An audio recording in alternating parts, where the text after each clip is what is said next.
Last Look at Eden there, and that's Europe, and that's a new album from Europe. That's the title track of their new album. With me in the studio tonight, got Joey Tempest. Album comes out the 14th of September, and, well, you're out over here promoting it, but you're over here living over here. Yeah, I live over here. I'm married to a lovely English woman. I've been here for quite a while. Yeah. Thanks for having me, by the way. It's great to be here. Absolutely a pleasure. I mean, I don't think you've been on the show before. No. With me, anyway. I mean, Europe is one of those bands which I suppose some people are probably surprised that the band is still around and still going, you know, because after Final Countdown, I mean, it's such a huge track all those years and years ago. But of course, you know, it's massive following. Presumably, it's still a massive following in Sweden. Yeah, absolutely. We're so lucky that we can do this now. We're finally writing some good classic rock stuff, though. I think it's the passion and the longevity that you still hear that's finally convincing people, you know. But we've been there all along. Before Final Countdown, we had 2 albums that were more guitar-based. We were influenced by British music, you know, UFO and Thin Lizzy, that was it, you know. And Final Countdown was sort of a sidetrack for us because we got an American producer and it was mixed for American radio. So the sound became a bit sweeter, but it also broadened the whole place. I mean, you can go around the world. We actually had a big, massive thing there. Well, John Norum, of course, is back in the fold now. Fantastic. And he's a bit of a ledge, isn't he? A bit of a legend in terms of guitar work. Yeah, he's a great guitar player. I was 15 years old. He was 14. I saw him play for the first time, and it just changed my life. And we started the band Force. And since then, you know, we've been like brothers, but we did fall out. He left the band a couple of albums, but he's back, and it feels really, really good. On the EP, there's a very interesting Zeppelin cover on there. There's quite a bit of Zeppelin-y sort of influence on the whole album. I think people may be a little bit surprised by that. Maybe, but I remember the days outside Stockholm, walking around listening to Black Dog or rock and roll, and it just blew our minds.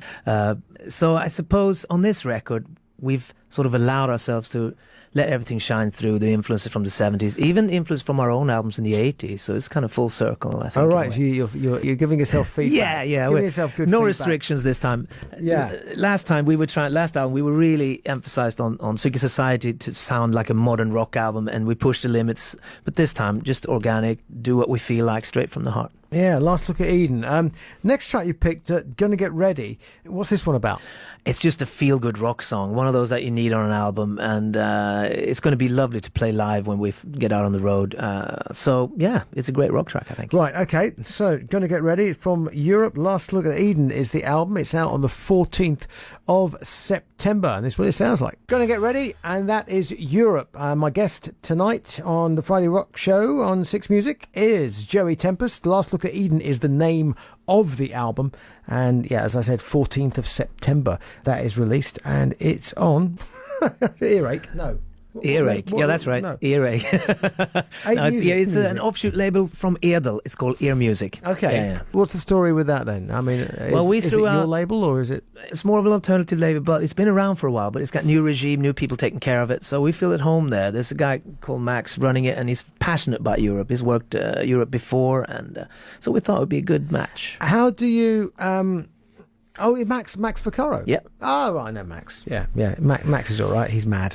Yeah, Mad Max. There you go. Mad as a goose. He used to turn up to Iron Maiden tours and with bottles of brandy and give us bottles of brandy. There you go. Give me bottles of brandy anyway. There you go. Which endeared him to me no end, actually. Yeah. It's good, actually, that there are record labels out there with the confidence to actually put CDs out in this day and age. Yeah, it's a different world. So you need to find people that are passionate, that really likes you, or maybe work with you before, and so you feel that connection. Because we've had a few happenings where you start with a record label and they go under and stuff like that, you know. How are you coping with the whole big seismic shift in the world, which is going on? Maybe a little bit slower in the metal world because fans are very loyal and they do like having the physical item and things like that. But slowly, gradually, stuff is changing to nobody's really quite sure what. I know. It's a weird thing, but the live scene is very vibrant and healthy. A good rock band can do some damage out there, and we're lucky. You know, we have good feeling in the band and we can play live. But we have a close connection to our fans through our website, europetheband.com, and all other communities we work. And it's amazing these days how close you can get to the fans, you know, through the forums and see what they say. And so we have a good and a big following. I'm sure you know even more about that than we do. But we have a strong following there, and it helps us. You know, they carry us, and we can, as I say, we can tour around the world, we can do albums. So that makes us very lucky and happy. Ever had any fans get a bit too close? There's been some story. I lived in Ireland for a while, and it was actually a Southern European lady who actually broke into the house next door in the middle of the night. She thought it was my house. The next day, me and my wife took off and stayed in a hotel. And also, there's been fans that moved to the country we live in. You know, so when we lived in Sweden before, there were people from East Europe that moved to Sweden, not knowing we've moved away from Sweden. So it's kind of not a good idea, but they're still there. They're still there, right? Still, they're plumbers and electricians. Yeah. They're working the right. Speaking of live. Obviously, you're back together with John. How long has John been back in the band now? Well, we started up again 2004 with Start From The Dark, and then we released Secret Society 2006, and now 2009 Last Look at Eden. So 3 albums and a lot of touring since 2004. But we did meet Millennium Eve. 92 was the last world tour, and Millennium Eve, we played in front of 500,000 people outside in Stockholm, and we played the final countdown just before midnight. Very apt song, I think. Yeah, you have heaters on stage. Yeah, we did actually. So cold, and we had to leave the guitars out an hour before to acclimatize. But it was worth it because the rehearsal with John and to get the spark back and get back going again is amazing. So, right, you're sort of heavy metal ABBA, aren't you? Really, well, I remember growing up, we didn't really listen to ABBA, but we saw the possibilities. Yeah. It must have been like the tennis player seeing Björn Borg. You know, you see the possibilities of breaking outside of Sweden. Yeah. So I suppose they inspired us in that sense. Musically, it was just British bands. It was UFO, Thin Lizzy. I mean, I remember Number of the Beast when that came in Upplands Väsby where we lived. Oh my God, that was great. And you sang great on that record. Fantastic. You found your voice there, I think. It's amazing. Beastie, yeah. Yeah. But anyway, so it was mainly British bands for us. In the very beginning, we tried to get a deal with our music, but they said you better sing in Swedish or cut your hair or do something because we don't know how to handle this. Luckily, we got to record an album, and the fans started finding us, you know, because we were so into British metal, you know, or rock, British hard rock. So, I mean, the risk of sounding, you know, the cliches about bands being big in Japan and things like that. I mean, Europe still have a very big following in Japan. Yes, indeed. And in Sweden. What about the States? You know, where are the areas where you're strongest at the moment in terms of live performances? We do tour festivals now this summer and last summer all over Europe. We go to Japan and Shepherd's Bush in the UK, and we did some other shows in the UK. What else did we do?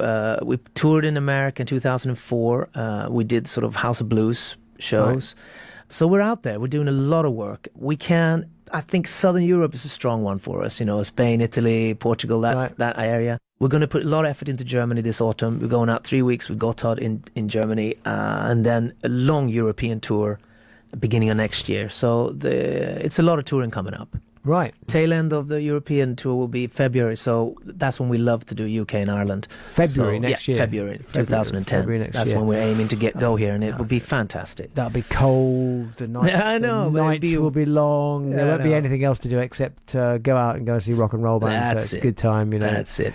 Get together and get warm and sweaty. Right. So speaking of getting warm and sweaty, I suppose we could get warm and sweaty with a Mojito Girl next. What's this one about? Is this personal experience? No, you're happily married. No, so who's the Mojito Girl then?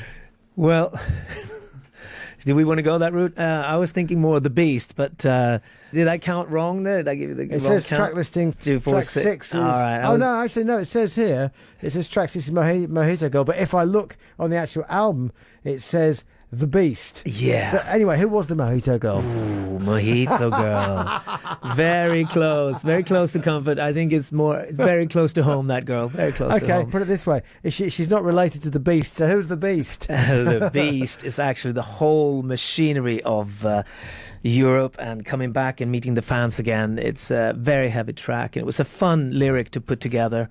It's a heavy track on this album. Right. The Beast by Europe. Last Look at Eden. That's a very funny looking apple. That's a funky apple. We call it the funky sexy apple, we call it. Yeah, a funky sexy. I'm looking here. There's tell you what, you stare at that for long enough under the influence and strange things may happen. Last Look at Eden. Best of. And thanks for coming. Oh, thanks for having me. Lovely. All right, sir. All right.